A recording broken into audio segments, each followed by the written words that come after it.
नमस्कार दोस्तों, विजय पिंगोलिया क्लासेज में आप सभी का स्वागत है। मैं आपके साथ विजय पिंगोलिया। आज जो है वो हम स्टार्ट करने वाले हैं दिल्ली सल्तनत, और इसमें जो है वो विभिन्न राजवंशों के बारे में हम जानकारी देंगे। दिल्ली सल्तनत जो है वो इसमें काफ़ी राजवंश है जो शासक किए हैं, उन सभी शासकों के बारे में डिटेल से जानकारी देंगे। इससे पहले हमने तुर्की आक्रमण के वीडियो देखा था, वो अध्ययन किया था और अध्ययन कर लिया होगा आपने। अगर नहीं देखा हो तो देख लीजिए, उसके बाद में आप ये वीडियो जरूर देखिएगा। चलिए आज बात करते हैं, किसकी बात कर रहे हैं? दिल्ली सल्तनत। दिल्ली सल्तनत, तो यहाँ पर बात करें दिल्ली सल्तनत तो लगभग जो है वो कब से कब तक देखेंगे। बात करें तो यहाँ पर 1206 से 1206 से हम बात करेंगे 1526 ईस्वी तक। कब तक की बात कर रहे हैं? दिल्ली सल्तनत या मध्यकालीन भारत, जिसकी हम बात करेंगे 1206 से 1526 तक। इसमें देखिए बात करते हैं, काफ़ी सारे यहाँ पर जो है वो देखने को मिलता है, काफ़ी सारे वंश जो है वो इसमें देखने को मिलते हैं। तो वंशों की बात करें, सबसे पहले हम बात करें दिल्ली सल्तनत की। देखिए बॉक्स के रूप में आपको बताना चाहूँगा, यह है दिल्ली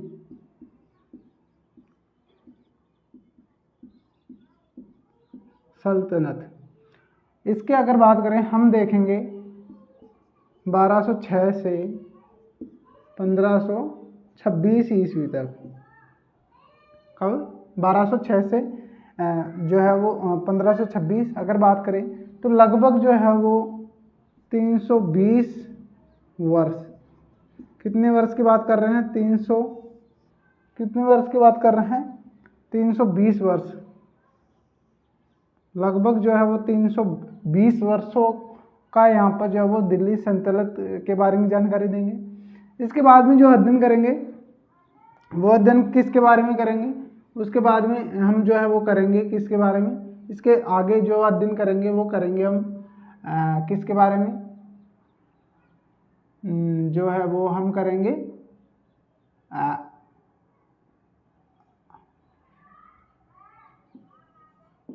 मुगल वंश या मुगलों के बारे में। वो अध्ययन करेंगे 1526 से, है ना। और बात करें तो यहाँ पर जो है वो इसका जो संस्थापक कौन है, तो कौन है संस्थापक? संस्थापक बाबर। बात करें यहाँ पर, अगर इस दौर में बात करें एंड दिल्ली सल्तनत की जो है दौर जो है वो दिल्ली जो है वो मुगल साम्राज्य की तरफ जाएगी, तो मध्य कड़ी कौन रहेगा? यहाँ पर रहेगा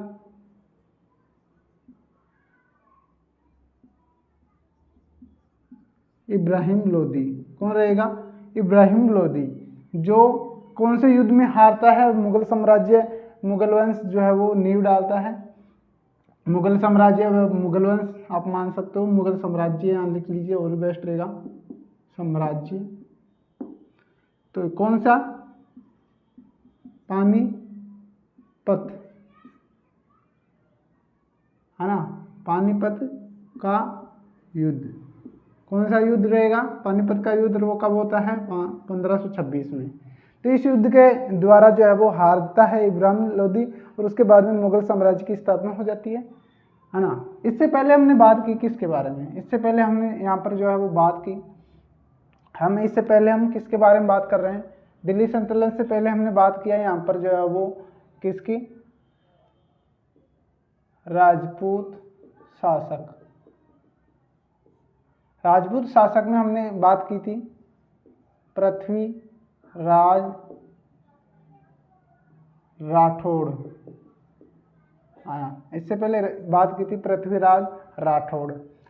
इसमें हमने जो है वो बात की मध्य कड़ी कौन निभाता है, यानी जो है वो शिफ्ट दिल्ली सल्तनत की तरफ शिफ्ट होती है। तो वो कैसे होती है? कौन सा युद्ध और देखने को मिलते हैं मध्य में? मध्य की कड़ी बता रहा हूँ, जो जिसमें हारते हैं और फिर दिल्ली सल्तनत की जो है वो बात डोर यहाँ पर जो है वो यहाँ पर दिल्ली सल्तनत में जो है वो ऐबक जो है कौन? कुतुबुद्दीन ऐबक यहाँ पर जो है वो यहाँ पर गुलाम वंश की स्थापना करता है। तो कौन होता है यहाँ पर? यहाँ पर हमें देखने को मिलती है गौरी वंश, गौरी,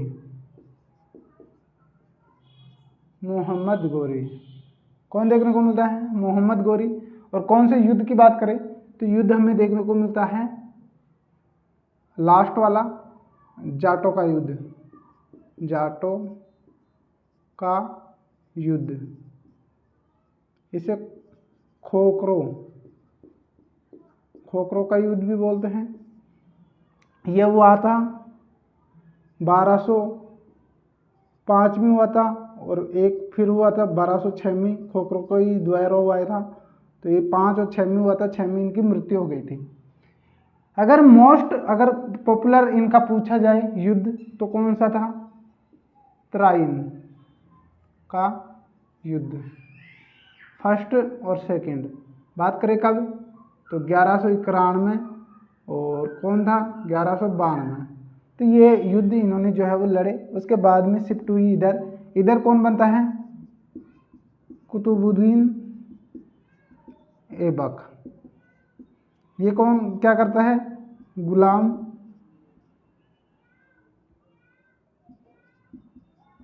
वंश, गुलाम वंश का संस्थापक होता है। तो कुछ इस तरीके से जो है वो शिफ्ट होती है सत्ता। बात करें, देखिए पहले राजपूत वंश से सत्ता शिफ्ट होती है, दिल्ली सल्तनत कुतुबुद्दीन ऐबक, और वो गुलाम वंश की स्थापना करता है। इसके बाद में देखिए यहाँ से बात करेंगे 1526 तक यहाँ पर चलेगा। 5 वंश यहाँ पर जो है वो शासन करेंगे दिल्ली सल्तनत पर, 5 शासक। उसके बाद में क्या होते हैं? इब्राहिम लोदी अंतिम जो है वो शासक होते हैं, और उसमें 1526 में वो पानीपत के युद्ध से हार जाते हैं बाबर के द्वारा, बाबर के साथ में, और बाबर जीत जाता है। उसके बाद में मुगल साम्राज्य की स्थापना होती है। 1526 से मुगल साम्राज्य यहाँ पर जो है वो दिल्ली में शासन करता है। तो ये चीज़ें हो गई। ये बात की हमने यहाँ पर थोड़ा सा जानकारी आपको दी कि कैसे कैसे शिफ्ट होती है, कैसे आपका जो है वो विस्तार पूर्वक आपको यहाँ पर जो है वो अध्ययन देखने को मिलता है। अगर बात करें यहाँ पर दिल्ली सल्तनत में हम कितने वंश हमें देखने को मिलेंगे? कितने वंश देखने को मिलेंगे? वंश कितने वंश देखने को मिलेंगे? तो वंश हमें 5 वंश देखने को मिलेंगे। कितने वंश? 5 वंश। देखिए कितने वंश बात कर रहे हैं? 5 वंश। बात करें हम पहला वंश की, तो पहला वंश हमें देखने को मिलेगा, कौन देखने को मिलेगा? पहला वंश देखने को मिलेगा, सॉरी ये गुलाम है, समझ चाहूंगा, गुलाम वंश है ना। विस्तार पूर्वक चर्चा करेंगे, फिलहाल मैं नाम लिखवा रहा हूँ, गुलाम वंश। दूसरा रहेगा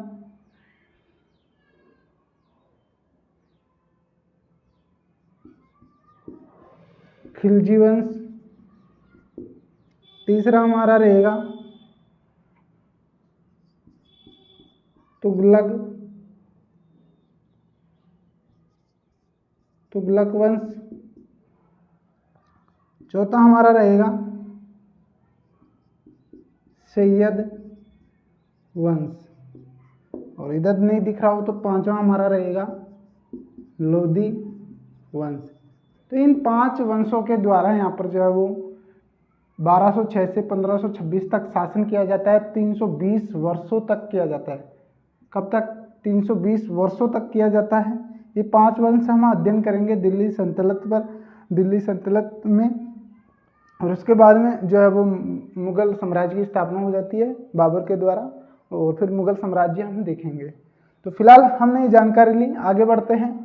जो है वो इसी में भी यहाँ पर बात करेंगे कि गुलाम वंश में कितने शासक होते हैं, खिलजी वंश, तुगलक वंश, समय काल क्या है, समय काल क्या रहेगा, सारी चर्चा हम अगले जो वो यहाँ पर अगले स्टेप में करते हैं। तो ये जल्दी से मिटाते हैं।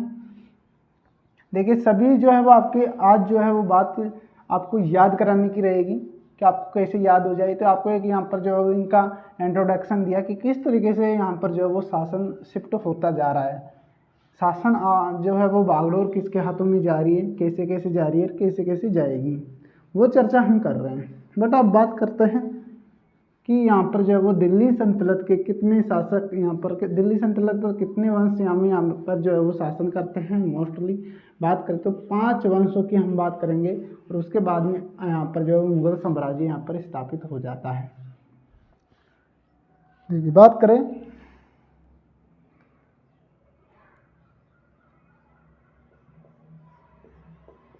बात करते हैं हम दिल्ली सल्तनत पर कितने वंश यहाँ पर जो है वो देखने को मिलते हैं दिल्ली सल्तनत। और यहाँ पर बात करें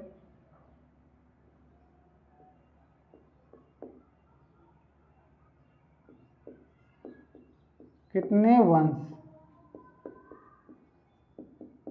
शासन करते हैं, तो बात करें, है ना, बात करते हैं कि कितने वंश करते हैं, तो यहाँ पर लिखते हैं 5 वंश। कितने? 5 वंश। 5 वंश कौन कौन से हुए?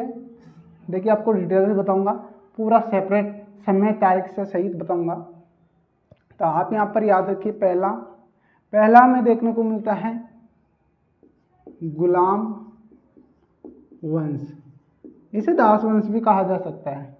दास वंश या गुलाम वंश जो है वो देखने को मिलेगा। दूसरा हमें यहाँ पर देखने को मिलेगा खिलजी वंश। क्या? खिलजी वंश।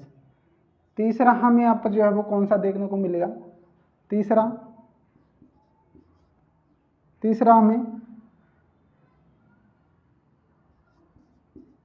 तुगलक वंश। चौथा हमें यहाँ पर कौन सा देखने को मिलेगा?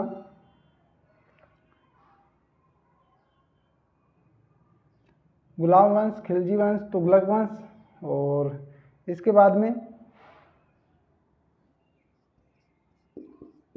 सैयद वंश। पांचवा जो है वो हमारा रहता है लोधी वंश। ऐसे करके हमारे 5 वंश हो जाते हैं। आगे बात करें समय। क्या? समय। इनके समय के बारे में बात करते हैं। समय, कौन कौन से समय में कौन कौन सा वंश शासन करता है, ये हो गया वंशानुकुल। इधर देखने को मिलेगा कालक्रम। ओके, तो बात करें गुलाम वंश। गुलाम वंश हमें यहाँ पर कब से कब तक बात करें, तो 1206 से 1290 तक। कब तक की बात कर रहे हैं? 1206 से 1290 ईस्वी तक बात कर रहे हैं। खिलजी वंश कब आते हैं? खिलजी वंश हमें यहाँ पर देखने को मिलता है 1290 से हमें देखने को मिलेगा 1320 ईस्वी तक। ओके, तुगलक वंश की बात करें, तुगलक वंश हमें यहाँ पर जो है वो देखने को मिलता है 1320 से हमें देखने को मिलता है 1414 ईस्वी तक। कब तक? 1414। सैयद वंश की बात करें तो 1414 से हमें देखने को मिलता है 51 ईस्वी तक, यानी 1414 ईस्वी से 1451 ईस्वी तक। लोधी वंश की बात कर रहे हैं, लोधी वंश हम यहाँ पर जो है वो 1451 से हमें यहाँ पर जो है वो 1526 ईस्वी तक। तो ये हमें किसकी बात हुई? समय के बारे में बात हुई, ये वाली, है ना। ये समय आपको याद रखना है। आगे बात करते हैं कि कितने वर्षों तक किया। चलिए थोड़ा सा आपको यहाँ पर और भी बता देता हूँ कि कितने वर्षों तक। तो बात करें गुलाम वंश जो है वो कितने वर्षों तक शासन करता है? 84 वर्ष। कितने वर्ष? 84 वर्ष शासन करता है। बात करें खिलजी वंश, खिलजी वंश हमें कितने वर्ष यहाँ पर जो है वो शासन करते हैं? बात करें तो मात्र 30 वर्ष। खिलजी वंश कितने वर्ष करते हैं शासन? जो है वो 30 वर्ष। तुगलक वंश की बात करें, तुगलक वंश यहाँ पर जो है वो 94 वर्ष यहाँ पर करते हैं। देखिए सबसे अधिक जो शासन करते हैं कौन सा वंश करता है? तुगलक वंश। 94 वर्ष यहाँ पर जो है वो देखने को मिलते हैं। सैयद वंश की बात करें तो मात्र जो है वो 37 वर्ष। कितने? 37 वर्ष। बात कर रहे हैं हम इनकी, बात कर रहे हैं लोधी वंश की, तो लोधी वंश हम यहाँ पर जो है वो 76 वर्ष, मात्र कितनी? 76 वर्ष जो है वो शासन करता है। आगे बात करें, अब आगे हम यहाँ पर और क्या देखते हैं? और हम इनके बारे में देखते हैं कि यहाँ पर संस्थापक कौन कौन रहता है। संस्थापक कौन, इनके संस्थापक की बात कर रहे हैं, तो संस्थापक कौन कौन रहता है।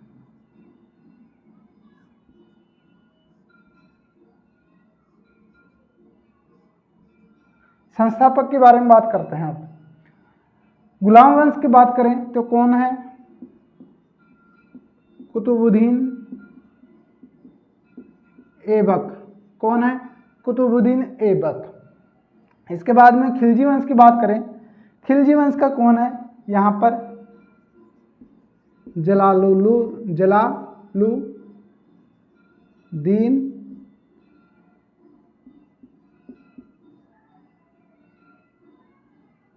खिलजी। कौन है, जलालुद्दीन खिलजी। तुगलक वंश की बात करें, गयासुद्दीन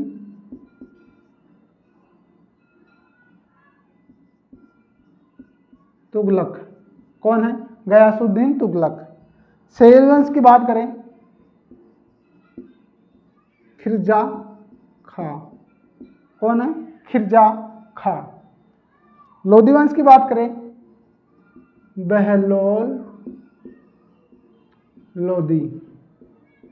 कौन है, बहलोल लोधी। तो ये किसकी बात हुई, ये हमारी जो है वो गुलाम वंश का समय काल हमने देखा, मतलब सभी वंशों का समय काल देखा हमने। उसके बाद में उसके संस्थापक देखे, कौन हुआ, गुलाम वंश का कुतुबुद्दीन ऐबक, खिलजी वंश का जलालुद्दीन खिलजी, और तुगलक वंश का जो है वो गयासुद्दीन तुगलक, और सैयद वंश का जो है वो खिरजा खा, है ना। और लोधी वंश का जो है वो बहलोल लोधी। हमने यहाँ पर सभी यहाँ पर जो है वो चर्चा कर ली है। आगे हम देखें तो आगे हम देखते हैं थोड़ा यहाँ पर जो है वो आप यहाँ पर देखिए खिरजा खा भी देखने को मिलता है, खिरज खा भी देखने को मिलता है। आगे हम बात करें कि इनमें भी काफी शासक देखने को मिलते हैं। ये तो क्या हुए, संस्थापक हो गए, है ना, ये तो क्या हुए, संस्थापक हो गए। बट इनके आगे भी इनके वंशों में काफी सारे शासक देखने को मिलते हैं। ऐसे नहीं कि ये तो संस्थापक है। बट बात करें जैसे कि गुलाम वंश में कितने शासक देखने को मिलते हैं, तो यहाँ पर जो 11 शासक देखने को मिलते हैं। तो काफी सारे शासक हुए, ये संस्थापक हुए। मात्र क्या है, संस्थापक है, जिन्होंने यहाँ पर जो है वो इन वंशों की स्थापना की। और सभी बात करूं तो यहाँ पर जो है वो देखिए, चलिए आगे बात करते हैं कि बात करें अब यहाँ पर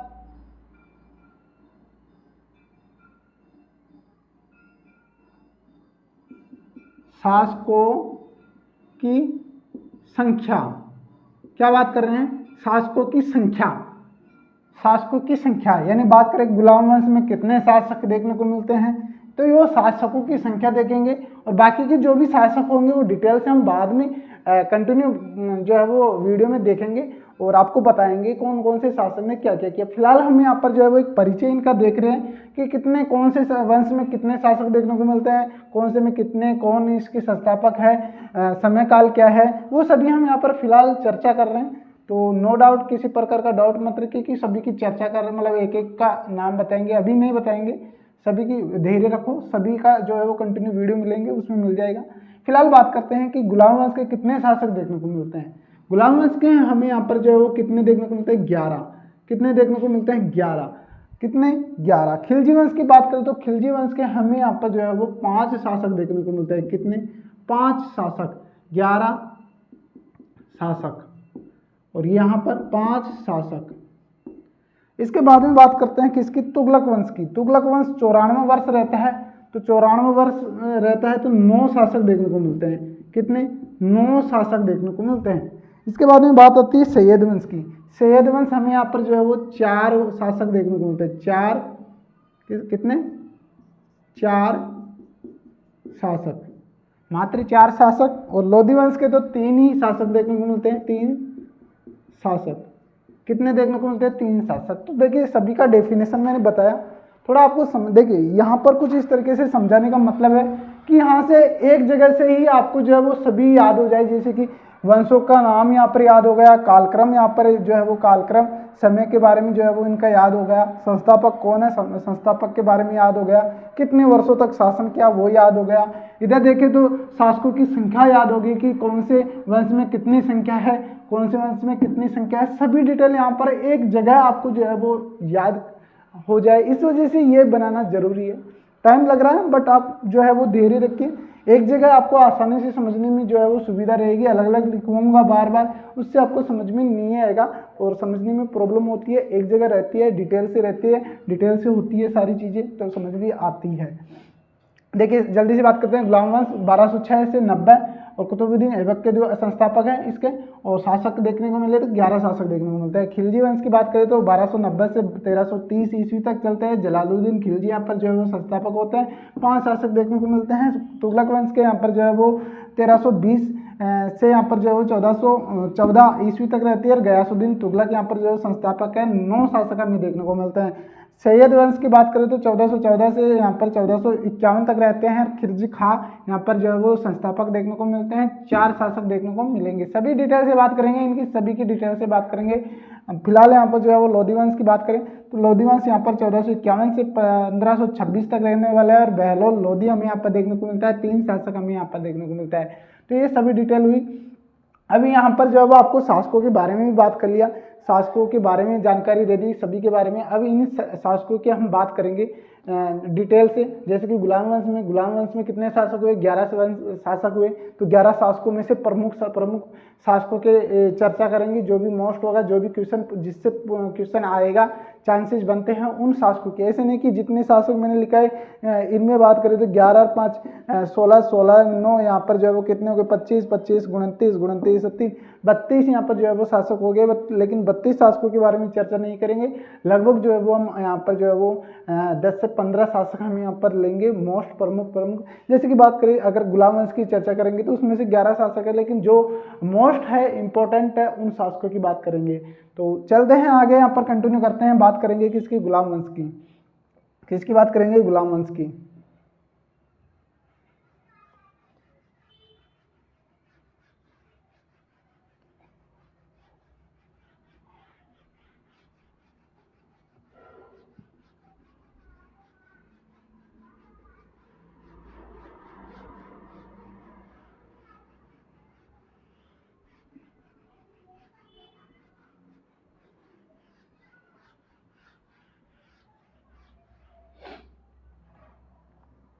देखिए पहले वंश कौन सा देखने को मिलता है? पहला वंश हमें कौन सा देखने को मिलता है? तो हमें देखने को मिलता है गुलाम वंश।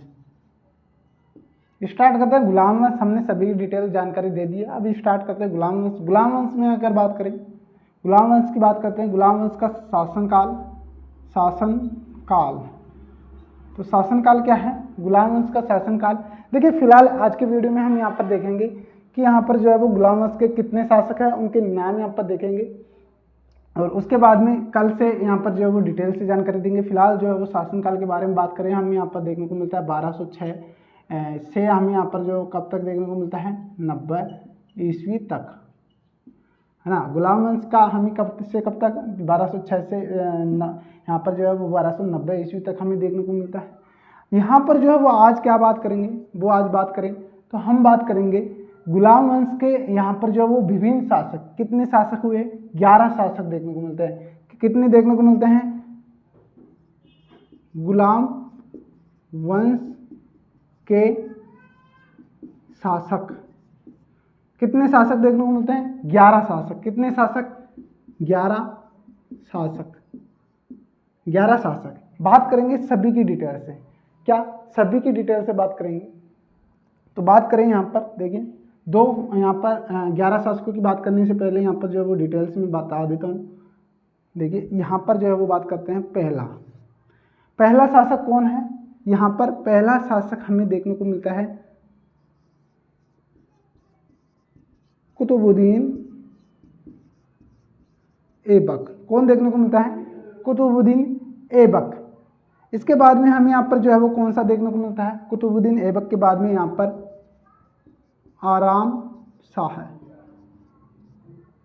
कौन सा देखने को मिलता है? आराम शाह। इससे पहले थोड़ी सी आपको जानकारी दे दूं कि यहाँ पर जो गुलाम वंश में भी काफ़ी वंशों, यहाँ पर गुलाम जो है वो वंश है, बट इनमें भी काफ़ी जो है वो गुलाम वंश या दास वंश जो था उसमें यहाँ पर जो है वो काफ़ी वंश हमें देखने को मिलते हैं, इनके उपवंश देखने को मिलते हैं, यानी दास वंश या गुलाम वंश से यहाँ पर निकल के आए थे शासन करने बट इन्होंने अपना वंश भी यहाँ पर जो है वो देखने जो है वो वंश की भी स्थापना की। जैसे कि बात करें तो 2 शासक हमें देखने को मिलते हैं, जो यहाँ पर बात करें किसकी, यहाँ पर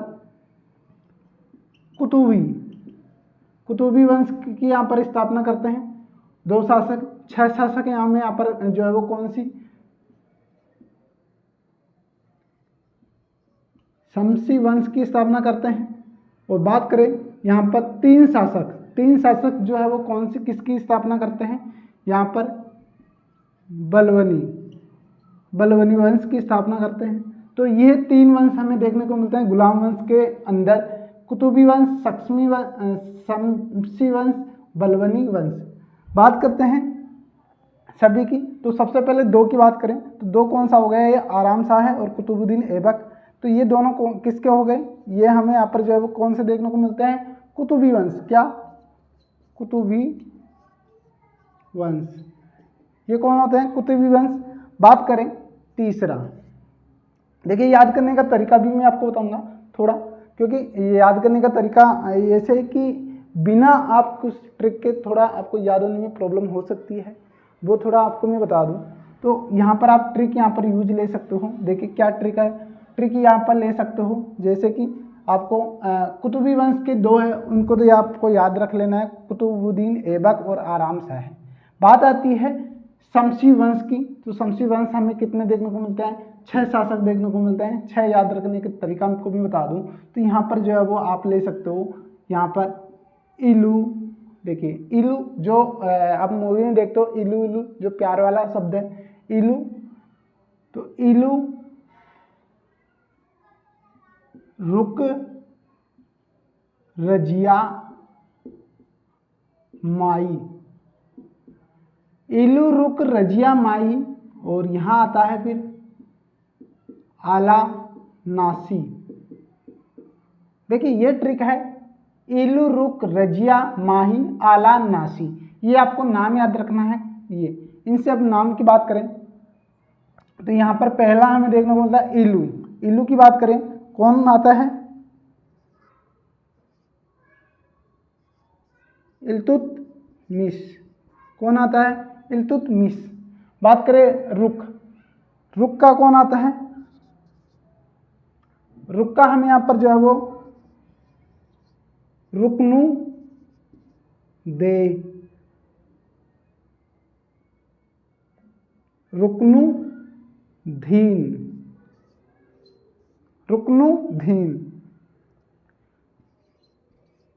फिरोज शाही। क्या देखने को मिलता है नाम में चौथा, रुकनुद्दीन, फिरोज शाही। 5वां अगर बात करते हैं, 5वां हमें कौन देखने को मिलता है, 5वां हमें देखने को मिलता है रजिया सुल्तान। कौन, रजिया सुल्तान, कौन देखने को मिलता है, रजिया सुल्तान। इसके बाद में हम इधर आते हैं, छठे की अगर बात करें, छठा हमें यहाँ पर देखने को मिलता है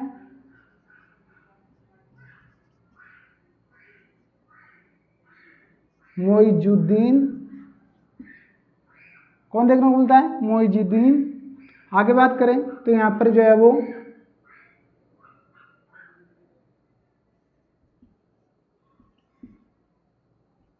बहराम शाह। कौन देखने को मिलता है, मोइजुद्दीन बहराम शाह। 7वें की बात करें, 7वां देखने को मिलता है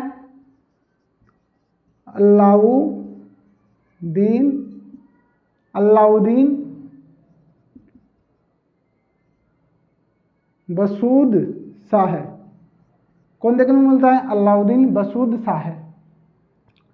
8वां की बात करें, 8वां में यहाँ पर कौन देखने को मिलता है, ये यहाँ में देखने को मिलता है नसीरुद्दीन महमूद। कौन देखने को मिलता है, नसीरुद्दीन महमूद। ये बात हो गई किसकी, ये 6 हो गए, कौन से, 3 ये और 3 ये मिला के कौन हो गए, 6 कौन हो गए, ये हमें देखने को मिलेंगे शमसी वंश। कौन सा? शमसी वंश। कौन देखने को मिलता है? शमसी वंश। ये 3 और 2 हमारे कितने हो गए? वो सॉरी 6 और 2 हमारे 8 हो गए। बात आती है 3 की, तो इन 3 की हम यहाँ पर जो है आप ले सकते हो। देखिए ये तो हुई किसकी? 6 की। लास्ट के 3 हैं कौन सी? बलवली वंश के। ये आप ले सकते हो जीके क्यू, ये आप ले सकते हो तीनों का जीके क्यू। ट्रिक है। जैसे कि बात करें 9वां जी यानी गयासुद्दीन। कौन हो गया? गयासुद्दीन। इसके बाद में बात करें 10वां हमारा हो गया यहाँ पर मोहम्मद केकुबाद। कौन हो गया? मोहम्मद केकुबाद। क्यों का? क्यूमर्स। लास्ट वाला कौन देखने को मिलता है? क्यूमर्स। और क्यूमर्स के बाद में किसके पास में चली जाती है? दूसरे वंश के पास में, यहाँ पर जो है वो खिलजी वंश के पास में जो है वो सत्ता चली जाती है। तो गुलाम वंश के शासक कौन कितने हो गए? 11 शासक। बात करें कुतुबुद्दीन ऐबक, आराम शाह, इल्तुतमिश, रुकमन देई, फिरोज शाही, रजिया सुल्तान, मोइजुद्दीन, बहराम शाह, अलाउद्दीन, बसूद शाह, नसीरुद्दीन, महमूद और गयासुद्दीन। और इसके अलावा बात करें तो महमूद, केकुबाद और क्यूमर्स, हमें ये शासक देखने को मिलता है। अब यहाँ पर बात करते हैं इनके शासनकाल के, कब से कब तक रहे अगर बात करें तो वो भी बात कर लेते हैं हम। कब से कब तक रहेंगे बात करें तो इस शासनकाल के अंतर्गत यहाँ पर देखने को मिलेगा 1206 से 1290 तक यहाँ पर शासन करते हैं, तो वो हमें देखने को मिलता है। तो देखिए बात करते हैं कुतुबुद्दीन ऐबक की। बात करते हैं सबसे पहले तो 1206 से हमें कब तक देखने को मिलता है? 10 ईस्वी तक। कब तक? 1206 से 10 ईस्वी तक देखने को मिलता है। आराम शाह की बात करें तो आराम शाह हमें यहाँ पर जो है वो 1210 ईस्वी में ही यहाँ पर जो है वो देखने को मिलता है। कुछ समय रहता है 5-7 महीने और उसके बाद में समाप्त हो जाता है। इसके बाद में यहाँ पर जो है वो कौन आता है? इल्तुतमिश आता है। इल्तुतमिश हमें यहाँ पर जो है वो 1210 से हमें देखने को मिलता है 36 ईस्वी तक। कब तक? इल्तुतमिश 1210 से 36 ईस्वी तक देखने को मिलता है। रुकमन देई, फिरोज शाही कब देखने को मिलता है? यह हमें देखने को मिलता है 1236। कब? 1236 ईस्वी। केवल ये भी जो है वो 1 साल पूरा नहीं कर पाता है, 1236 ईस्वी में यहाँ पर जो है वो शासन करता है कुछ टाइम। उसके बाद में रजिया सुल्तान आती है। रजिया सुल्तान हमें यहाँ पर जो है वो 1236 से हमें यहाँ पर जो है वो 40 ईस्वी तक देखने को मिलती है। कब तक? 1236 से 40 ईस्वी तक देखने को मिलती है। इसके बाद में आते हैं मोइजुद्दीन बहराम शाह। ये कब तक देखने को मिलता है? 1240 से हमें देखने को मिलता है 1242 ईस्वी तक। कब तक? 1242 ईस्वी तक, है ना, ये आप याद रखिएगा। अलाउद्दीन बसूद शाह अगर बात करें तो ये कब देखने को मिलता है? यहाँ पर जो है वो 1242 से 1246 ईस्वी तक। कब तक? 1242 से 1246 ईस्वी तक। नसीरुद्दीन की बात करें तो यहाँ पर जो है वो नसीरुद्दीन महमूद की बात करते हैं तो ये हमें देखने को मिलता है 1246 से 66। कब? 1246 से 1266 ईस्वी तक देखने को मिलता है। गयासुद्दीन की बात करते हैं। गयासुद्दीन कब से कब तक देखने को मिलता है? गयासुद्दीन कौन था अगर बात करें? देखिए गयासुद्दीन का पूरा नाम लिख लेता हूँ मैं, पूरा नाम लिखा नहीं। गयासुद्दीन बलबन। कौन था? गयासुद्दीन बलबन। तो ये कब से कब तक देखने को मिलता है? 1266 से 87 ईस्वी तक। कब से? 1266 से 87 ईस्वी तक देखने को मिलता है। मोहम्मद केकुबाद की बात करते हैं। केकुबाद, तो केकुबाद कब से? 1287 से हमें कब तक देखने को मिलता है? 90 ईस्वी तक। कब? 1287 ईस्वी से 1290। और यहाँ पर क्यूमर्स की बात करते हैं। क्यूमर्स हमें यहाँ पर जो है वो 1290 ईस्वी में ही देखने को मिलते हैं। और उसके बाद में जो है वो किसके पास में चले जाते हैं? किसके पास में चले जाते हैं, इसके बाद में जो है वो खिलजी वंश के पास में जो है वो सत्ता चली जाती है। तो ये यहाँ पर जो है वो देखने को मिलता है, ये विभिन्न प्रकार के विभिन्न शासक हमें देखने को मिलते हैं। आज हमने बात की यहाँ पर ये इन चीज़ों के बारे में कि गुलाम वंश के बारे में बात कर लिए, विभिन्न वंशों के बारे में बात कर लिए, संस्थापक के बारे में, कालक्रम के बारे में और उनसे रिलेटिव शासकों से बारे में जानकारी दे दी है। और उसके बाद में हमने गुलाम वंश के सभी शासकों के बारे में जानकारी दे दी है। तो ये देखिए बात करें, देखें ये शासक हो गए हमारे सभी शासक और उसका समय काल हो गया। आप इसे को छाप लीजिए, स्क्रीनशॉट ले लीजिए, जो भी लेना है वो ले लीजिए। इसके बाद में थोड़ा आपका यहाँ पर जो है वो डाउट आपको थोड़ा ये भी रहेगा, यहाँ पर कुतुबी वंश की बात करें, कुतुबी वंश की बात करते हैं। कुतुबी वंश हमें कब से कब तक देखने को मिलता है, तो यहाँ पर ये भी आपको क्लियर कर देता हूँ, ये भी आपको डिटेल दे देता हूँ। तो यहाँ पर 1206 से हमें कब तक देखने को मिलता है, 1210 तक।